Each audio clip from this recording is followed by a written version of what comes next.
साथियों, स्टडी सफलता पे आपका स्वागत है। आज जो हम बात करते हैं वो महाराष्ट्र की सियासत के बारे में, महाराष्ट्र की राजनीति के बारे में। महाराष्ट्र की क्या परिस्थिति है जहां एक राजनीतिक दल जो विधानसभा के अंदर सिंगल सबसे लार्जेस्ट पार्टी है, वो दो ऐसे और दल जो अलग अलग दलों से टूट करके लाए गए हैं और अभी भी उनकी संवैधानिकता को लेकर के बहुत सारी बातें निकल करके आती है। मामला सुप्रीम कोर्ट से लेकर के विधानसभा अध्यक्ष के कोर्ट में भी वहां लंबित पड़ा हुआ है और उस सब के भी एक मुख्यमंत्री एक पैर दिल्ली में और एक पैर मुंबई के अंदर, एक उप मुख्यमंत्री जो भारतीय जनता पार्टी के हैं, सिंगल लार्जेस्ट पार्टी के हैं, पूर्व मुख्यमंत्री हैं, उनका भी एक पैर दिल्ली में है तो एक पैर महाराष्ट्र के अंदर है। और इस सब के बीच जो अंतिम एंट्री हुआ है, लास्ट जो जिनका एंट्री हुआ वो जो शरद पवार के भतीजे अजित पवार के, वह इस खेल के सबसे बड़े खिलाड़ी नायक बन चुके हैं। सरकार चलने की बजाय मंत्रालय भी चलता हुआ या नजर नहीं आ रहा है, तो किस प्रकार की गतिविधियां वहां पर चल रही है महाराष्ट्र के अंदर, इसको अंदाजा आप बखूबी लगा सकते हैं। अजित पवार बैठक में नहीं आते हैं। अजित पवार, गृह मंत्री अमित शाह जब मुंबई पहुंचते हैं तो उनके सामने दरबान की तरह खड़े होने से झिझक महसूस कर लेते हैं। अजित पवार कई सारे ऐसे मामलों पे अपनी व्यथा सार्वजनिक रूप से व्यथा व्यक्त करते हैं। अजित पवार यह भी कहते हैं कि मुख्यमंत्री बनना चाहते हैं, लेकिन उन्हें परमानेंट के उप मुख्यमंत्री का दर्जा मतलब दर्जा ही दे दिया गया इस तरह से। और अजित पवार चाचा से बगावत करके जिस चाहत में वो भारतीय जनता पार्टी बीजेपी के साथ हाथ मिलाए, गठबंधन में आए, उस चाहत का कहीं ना कहीं कोई सिला उन्हें जरूर मिलता हुआ नजर आ रहा।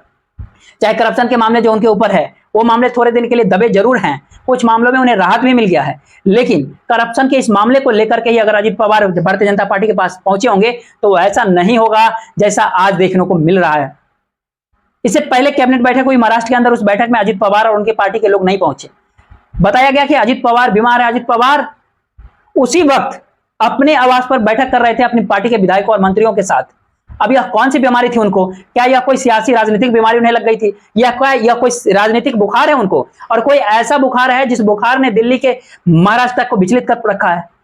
और सवाल तो बहुत बड़ा निकल करके आता है, क्योंकि सवाल इसलिए भी बहुत बड़ा होता है कि पूरे इस प्रकरण के बाद अजित पवार और उनकी पार्टी के विधायकों को कई सारे जिलों का मिनिस्टर बनाया गया। मतलब अजित पवार को भी पूरे जिले का गार्जियन मिनिस्टर बनाया गया। या क्या गार्जियन मिनिस्टर बनने के लिए अजित पवार ने पार्टी और परिवार दोनों को तोड़ने का प्रयास किया? यह सवाल इसलिए भी महत्वपूर्ण है क्योंकि महाराष्ट्र के अंदर जिस प्रकार से सरकार में दलदल है या दलदल में ही सरकार है, यह बहस पिछले एक साल पूर्व से ही चल रहा है। और उसके एक सिरा जो आगामी चुनाव अगर सुप्रीम कोर्ट के कड़े से जुड़ता है तो राहुल गांधी आने वाले समय में क्या कहेंगे, यह सवाल भी बहुत बड़ा होगा। विधानसभा अध्यक्ष जो है सुप्रीम कोर्ट की कई टिप्पणियों के बाद ऐसा लग रहा है कि महाराष्ट्र के भीतर की जो राजनीति है, जो जनमत के स्तर पर जो एक तरफ जा ही चुकी है, जनता कहीं ना कहीं वोट के तौर पे कहे तो एक तरफ क्या सियासी सत्ता क्या एक तरफ झुकती दिखती है? क्या संवैधानिक प्रावधानों को लेकर के जो सरकार फंस चुकी है उसमें अजित पवार की महत्वाकांक्षाएं अगर पूरी नहीं हो पाएगी तो स्वाभाविक है कि दिल्ली से मुंबई महाराष्ट्र तक की हलचल होगी। दिल्ली में अमित शाह के आवास पर बैठकों का दौर होगा, एकनाथ शिंदे और देवेंद्र फडणवीस दिल्ली मुंबई का महाराष्ट्र का चक्कर काटेंगे। और इन सब के बीच में महाराष्ट्र में जो एडमिनिस्ट्रेटिव सिस्टम का बात हो रहा है, जिस प्रशासनिक ढांचे रूपरेखा की बात की जा रही है कि कौन किससे निर्देश ले, ब्यूरोक्रेसी के अंदर जिस प्रकार से हलचल दिखाई दे रहा है उसमें साफ क्लियर दिखाई दे रहा है कि दरअसल हलचल ब्यूरोक्रेसी के अंदर है। वो राजनीतिक दलों में जो है वो हलचल सिर्फ राजनीतिक दलों और ब्यूरोक्रेसी तक ही नहीं है, या जनमत के स्तर पर भी जो हलचल है वो हलचल अब प्रशासनिक गलियारों तक भी पहुंच गई है, देखने को मिल रहा है। जो बीजेपी भारतीय जनता पार्टी है पूरे प्रकरण में एक राजनीतिक खिलाड़ी, सबसे लार्जेस्ट पार्टी है, जो सिंगल लार्जेस्ट पार्टी, जो चौथे नंबर की पार्टी था, वो तकरीबन लगभग 32 महीनों तक वो सरकार चलाई। फिर एक और मॉडल हुआ गुवाहाटी मॉडल के तहत, वो सेकंड लार्जेस्ट पार्टी शिवसेना को तोड़ा गया। वो कैसे टूटी? वो टूट जो था महाराष्ट्र के अंदर वो संवैधानिक है या नहीं है, मामला सुप्रीम कोर्ट के अंदर लंबित है, लेकिन इस टूट के बाद शरद पवार की पार्टी को भी तोड़ दिया गया। और इन दोनों पार्टियों के टूटने के बाद जो है एक तरफ जो संवैधानिक संकट है, उस संवैधानिक संकट के बीच अगर महत्वाकांक्षाओं की टकराहट अगर राजनीतिक संकट के अंदर बदल जाए तो भारतीय जनता पार्टी कहां टिकती है, इसे भी देखिए आप। देवेंद्र फडणवीस का शासनकाल आप सोच लीजिए, 5 साल का शासन किए थे महाराष्ट्र के अंदर। भारतीय जनता पार्टी यानी बीजेपी के जनाधार के सबसे बड़े कंपोनेंट माने जाने वाले ओबीसी वर्ग किनारे किए जा रहे हैं धीरे धीरे। जातीय जनगणना का शोर जब इस देश में पूरे देश में जब लहर फैल गई है तो उस समय देवेंद्र फडणवीस भारतीय जनता पार्टी का चेहरा बन गए हैं और सरकार का भी और ओवैसी का चेहरा भी नजर आ रहा है। तो इस परिस्थिति में महाराष्ट्र के जो राजनीतिक न संघ को बचाने की स्थिति में है और न ही देवेंद्र फडणवीस या फिर अमित शाह नरेंद्र मोदी ही बचाने की स्थिति में महाराष्ट्र की राजनीति को।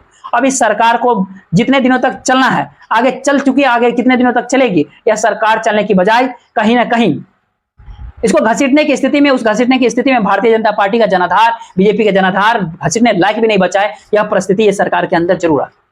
महाराष्ट्र के अंदर महाराष्ट्र समुदाय आरक्षण मांग महाराष्ट्र समुदाय का भी, उसके अजित पवार का एक महाराष्ट्र समुदाय के भीतर आरएसएस और भाजपा को लेकर के अविश्वास का माहौल है उसके अंदर। उसी अविश्वास के माहौल के बीच के अंदर, उसी अविश्वास से भरी पार्टी भारतीय जनता पार्टी के साथ अजित पवार चले गए हैं।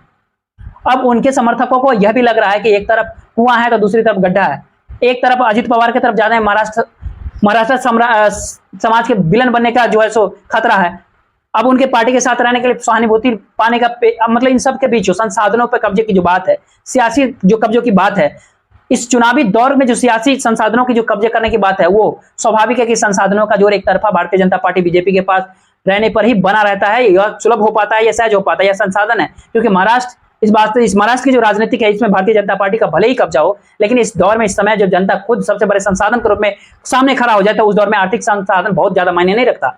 इस दौर में यह भी मायने नहीं रखता कि उद्धव ठाकरे की पार्टी का नाम क्या है। उस दौर में यह भी नहीं बिल्कुल मायने रखता कि वह 84 साल के हुए शरद पवार किस प्रकार की सियासत विषाद को बिछाते हुए आगे बढ़ रहे हैं। और यह भी मायने नहीं रखता कि बिहार से उठी हुई जातीय जनगणना की आंच जो है, आग जो है, महाराष्ट्र तक कैसे आ गई और कैसे झुलस जाएगी। और